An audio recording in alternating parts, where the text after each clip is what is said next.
Morning, class 9.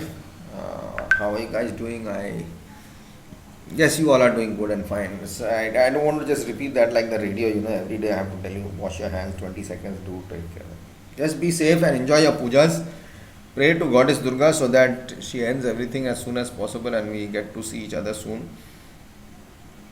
I'm also getting quite bored, every day sitting at this camera and doing this, I feel very awkward. I've broken my specs also. Broken. I forgot and I closed the laptop and my specs were lying inside the laptop and it crashed. Anyways, so I'm able to see and I'm able to read, so don't worry. Without wasting much of a time, let's come back to SSC and we are on the physical features of India. Your chapter says the physical features of India. Like, see, what I'm going to do is I'm going to give you brief explanation. You are going to do the reading yourself, question answers you'll solve, and your class 9, you're no more kids. So, the basic thing I will give you, basic information I'm going to give you. Like, I'm going to read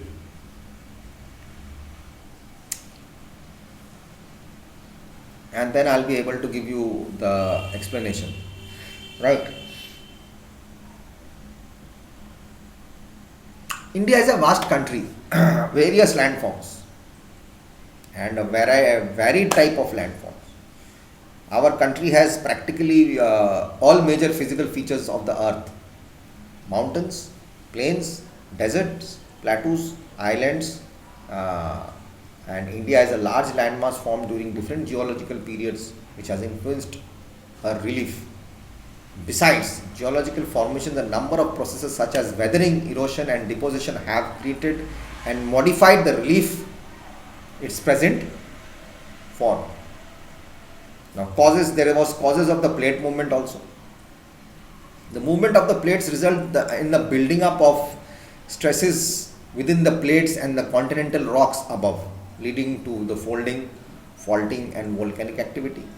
Plates are at our planet's surface because of the intense heat in the Earth's core that causes molten rock in the mantle layer to move.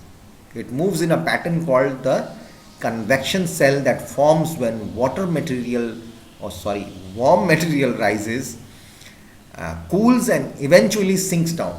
As the cooled material sinks down, it is warmed and rises again. That's the plate movement.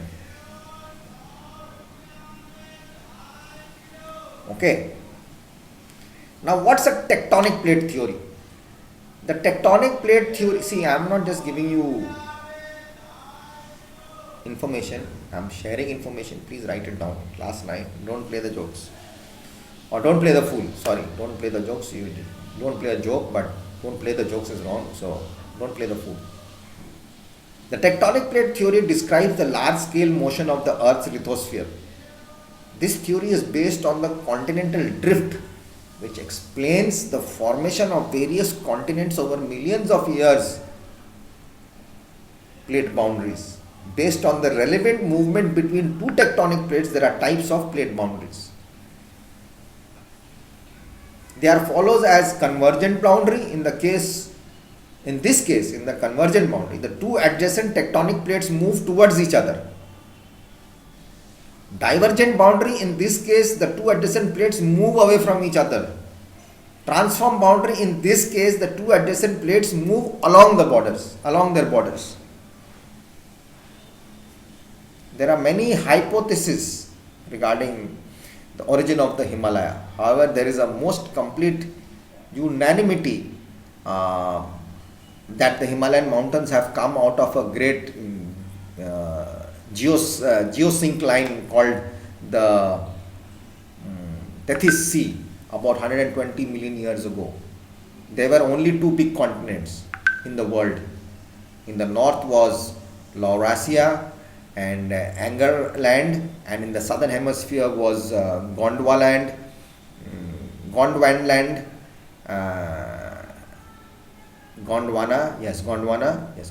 land. In between Laurasia and Gondwana land, there was a long, narrow, shallow sea called the Tethys Sea. Sediments were brought by the rivers from these land masses and deposited in the bed of the sea. These sediments were subjected to the powerful compression force from both the continents. This compression squeezed and crushed the sediments of Tethys, and series of folds were formed one behind the other, giving the rise to the highest relief features of the earth, the Himalayas. The curved shape of the Himalayas convex to the south is attributed to the maximum push offered at two ends of the Indian peninsula during its northward drift. In the northwest, it was done by the Aravalis, and in the northeast by the Assam ranges. Recent studies have also showed that India is moving northward at the rate about 5 centimeter per year and crashing into rest of the Asia. Buckling the Himalayas between Angara land and Gondwana land, the drift is providing instability to the Himalayan region.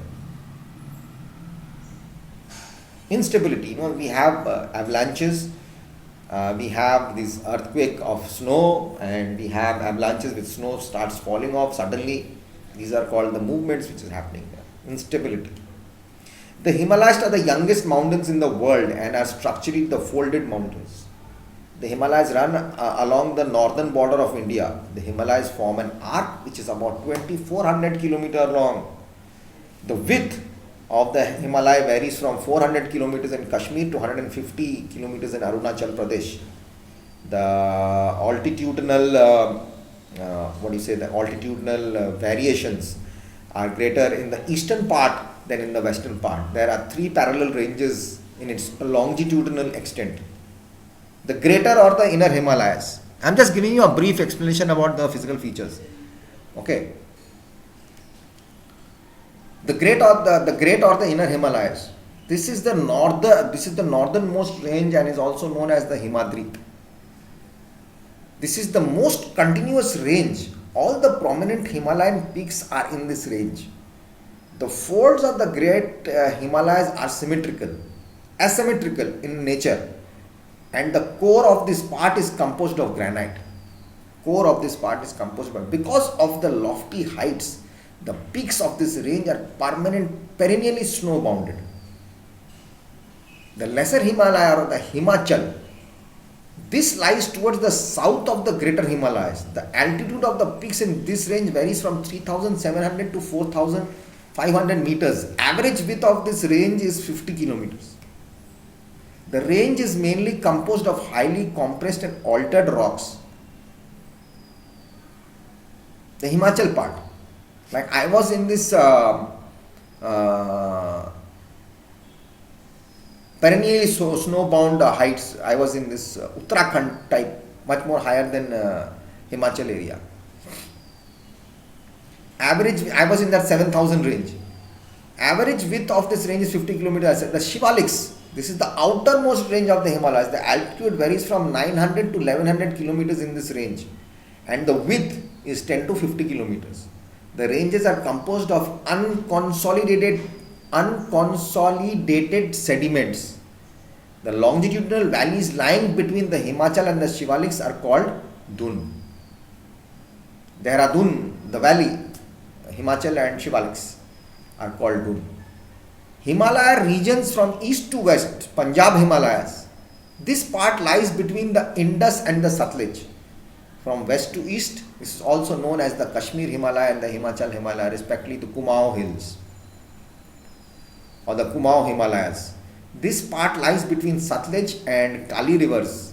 Nepal Himalayas, this part lies between the Kali and the Tista rivers. Assam Himalayas, this part lies between the Tista and the Dihang rivers. Eastern hills and mountains, the Brahmaputra marks the eastern border of the Himalayas. Beyond the Dihang Gorge, the Himalayas bend sharply towards the south and form the eastern hills of Purvanchal. These hills run through the northeastern states of India. They are mostly composed of sandstones. These hills are composed of the Patkal Hills, Naga Hills, Manipuri Hills and the Mizo Hills.